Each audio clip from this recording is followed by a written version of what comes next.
Hello, my name is Ben Alpi. I'm a director in Los Angeles. Hi, I'm Andrew Dymond, Managing Director of Filmcell International. Well, thanks for joining us. Today I wanted to ask you a few questions about visual effects, because I know you both have visual effects backgrounds.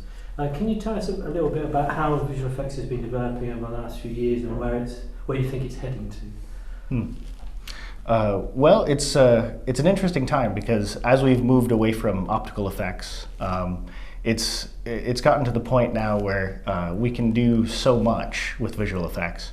But I think it's funny that we're actually seeing a turn back towards some optical, some makeup effects, as we've gone kind of almost, one might say, too far into digital effects. But with innovations, if you look at something like Transformers, the amount of comping work, or District 9, it's amazing. Like, they could do stuff without green screen and just roto everything. Or Avengers, Age of Ultron, when they're doing Ultron there but with the real actor. It's just there are definitely two ways about it, and I think that we can do so much with it, but it's definitely one of those things where we don't want to go too far with it.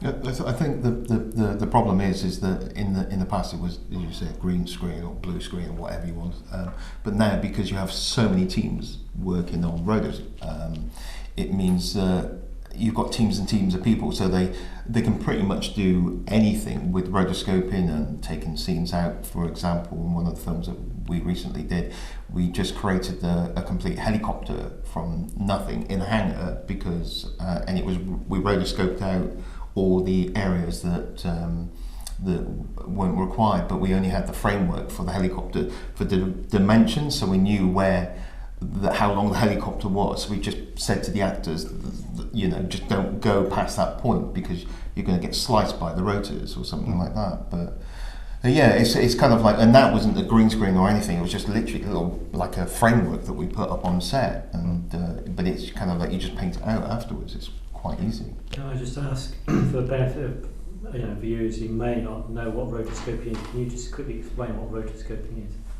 It's essentially like there used to be rubylith, so it's cutting out of something. So it's just basically drawing a matte line all the way around someone.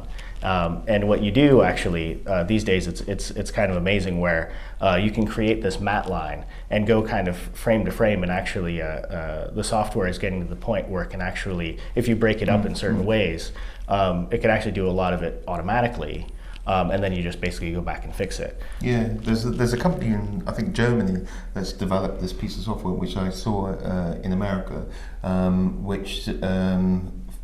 Germany and America, relevant. But the thing is, you just did one pass, and it was intelligent enough to pretty copy it through. So you're not going through every single frame nowadays because the computers are so advanced, and they're quicker. The more processing speeds they get, it's easier to use in visual effects. But again, the trouble is that a lot of our stuff I've seen is that you're taking model makers now are coming back into it because they're building 3D models, proper models, not in the computer, but then scanning it in and then adding in more textures, dirtying it up, because you have a more realistic approach to the model if you're doing space battles or something like that. So why do you think the trend is now moving away a little bit from making it all CGI to trying to do a bit of practical effects and computer graphics? I think it's marrying them together. It's like, I call it like scene enhancements, really, because you're having real 3D models, but you're also having CG, but it's making it more real, because the one thing that CG has always been until it's dirtying things up, and models always gave that look and feel. But I'm old school, so I love models. Yeah, I mean, it's definitely something where with digital that there's as we've gotten further along, we're now able to do lighting a lot better, and that's how those textures react to lighting. The amount of reflections and refractions, and so it's really good. Like, there are some things that I'm really impressed with, and like the new Star Wars film, where they did a really good job to just make it look like a real thing.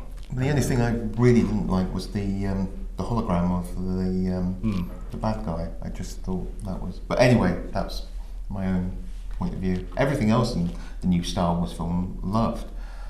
You know, it was that roller coaster experience with the Millennium Falcon. You touched on software. I was just wondering, where are we now with visual effects software? I mean, how far has it come over the last sort of decade, for example, and where do you think we're going to go over the next few years with that? Leaps and bounds. I mean, it's definitely grown. I mean, since I was in school for visual effects, I mean, it's really like bubblegum and baling twine compared to now, just highly sophisticated stuff where it's not push button, but it's like, oh, well, I can do this whole chunk of work that it's just kind of already figured out. We don't have to reinvent the wheel every single time. This effect we can do now because it doesn't take a week to process, that sort of thing. I think it'll just continue to progress kind of as we keep building knowledge and as we keep building the software, that it'll just continue to innovate. So it is more automatic and because I don't think there's the benefits of digital effects are just so high that I don't think that it's going to totally go back to optical or anything like that. But there are just such interesting innovations that we came up with making clouds and all these kinds of cloud tanks and the whole thing, where it's just really neat stuff that I think that you may see those things again as different directors find out about it, or doing the microscopic photography like they did for Flash Gordon and Barbarella. It's just like this really weird, cool looking stuff. So is that when you went to school in the 60s? No. That looked pretty good for my age, huh? No, I was going to say. I was going to say, for what you're doing now, what sort of processing power are you talking about? What's a standard computer array for what you guys are working on these days? I'm mostly dealing with HP, the high-end Xeon processors. They just are phenomenal nowadays. The calculations, a basic minimum spec machine is probably an i7, but it's mostly, if you're doing graphics, it's Xeon processors all the way. They're the daddies, Yeah, they definitely have kept in, for what I've done, it's pretty much the same thing, but also bringing in like NVIDIA and CUDA cores and stuff like that. It's been GPU. It's definitely given a boost. I haven't actually produced anything with iRay, but I'm definitely interested in seeing what that might do. You're more real time. It's quicker with the GPU rendering, I have to say, compared to traditional rendering. But the thing is, it's then a cost versus, because the graphics cards are quite expensive, and when you're doing GPU rendering versus traditional rendering with the computer, it's in a small company or a small business, you've got to look cost versus. Because getting one of those small boxes, they may cost you about $4,000 or something, like the small GPU boxes. But then you put it against a bunch of i7s or something. Right. Again, there's the big corporations. They've got the money they can spend on GPU rendering. But right. Talking of cost, one thing that's keeping costs for data storage down is people throwing things into the cloud. What are your thoughts on the cloud and the security of the cloud, for example? Well, that happened last year when one of the, or I may be wrong, but didn't they get hacked or something? It was Dropbox did.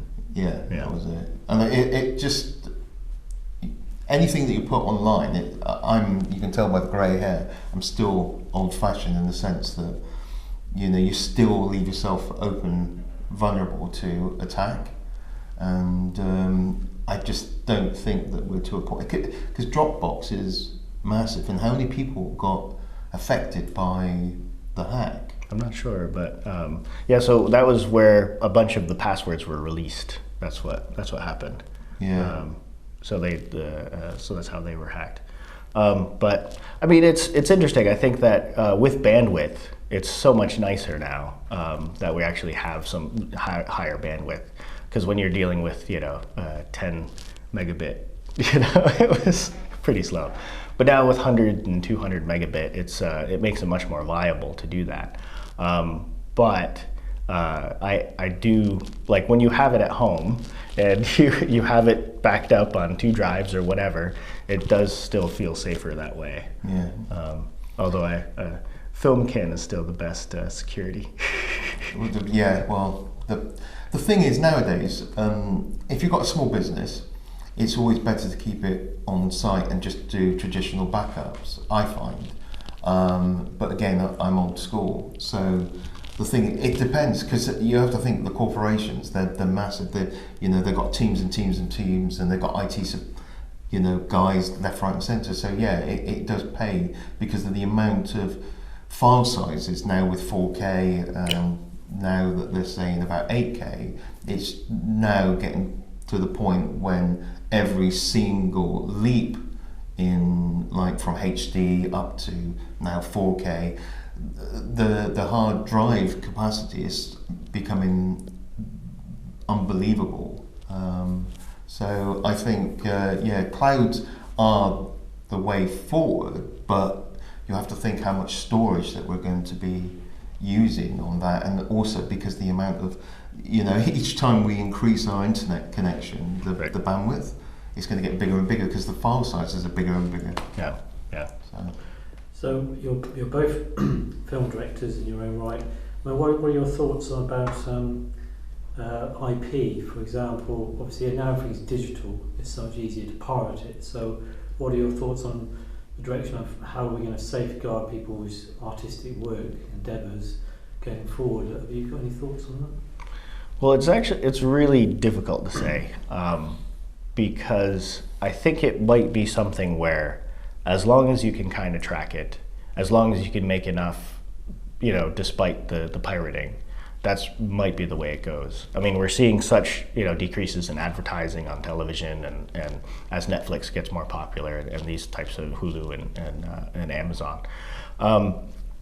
So it's hard to say. I think that there always will be kind of a battle there, because you're right. I mean, it's relatively easy to find pretty much anything online, and the trouble with pirates is that if we look at the 80s, it was like VHS pirating, right. And then it was that they would put the magnetic or the code so it stopped people, but then they got around that. Mm-hmm. And then with the internet, it's kind of like file sharing and this and that, and it's like, regardless of it's a proven fact that over the course of the last couple of decades, piracy will always be there. It's just the ways that we find security and ways that we can safeguard films nowadays, because you look online within 2 minutes that the film's just come out, and bang, it's there.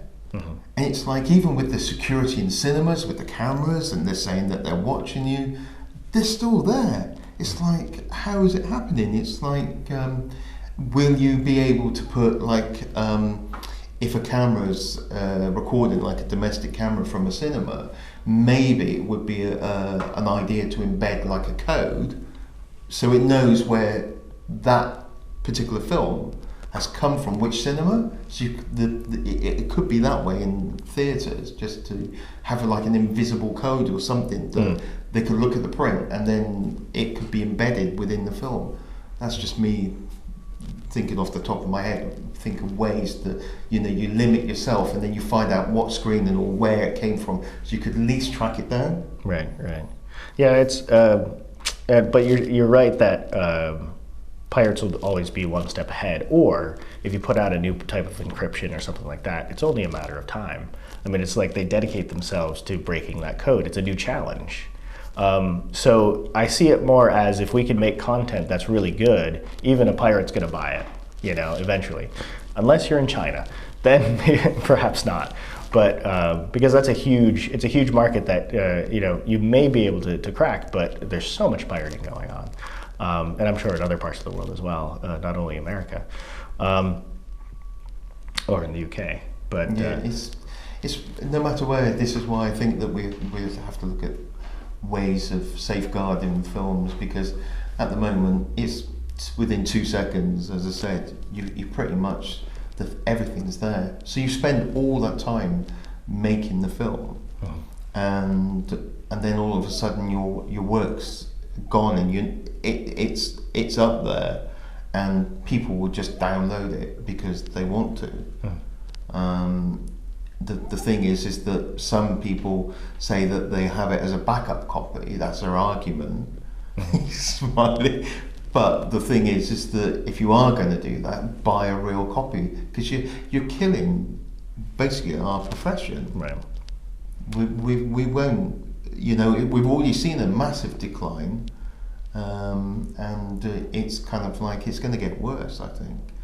Because investors put their hard money into making a product or a film, and then we've got to recover that. And if you enjoy the film, then you should really support filmmakers, because it's going to get to the point when, what's the point? Yeah, but again, with like say Kickstarter or Indiegogo, with that kind of people investing, their hard-earned cash, even though it might be small increments, it does kind of change the perception a bit. Because like, I'm invested in this. Those donations are going to something that they're interested in. So maybe that can help change the perception and turn it around to where, oh well, what I'm doing is I'm purchasing something that's supporting someone, that's putting food on someone's table, that sort of thing. Because I don't think that there's a way that we'll be able to technologically necessarily block every single way of pirating. But if you can change the culture, then maybe you have a chance. I think with the digital, I can't understand. This is why I'm always thinking about like invisible markers or something that you can track it down to where it's come from, or have a way to safeguard your film if it's in the theatre. There's no way that you can protect it when it's on DVD, because look at the proven pack that they said all the security features with DVD and Blu-ray. 2 minutes later, oh yeah, I've ripped this. It's like, wow, it's. But then they went and tried to adopt the fact that if you buy a Blu-ray, you get a media copy as well. So,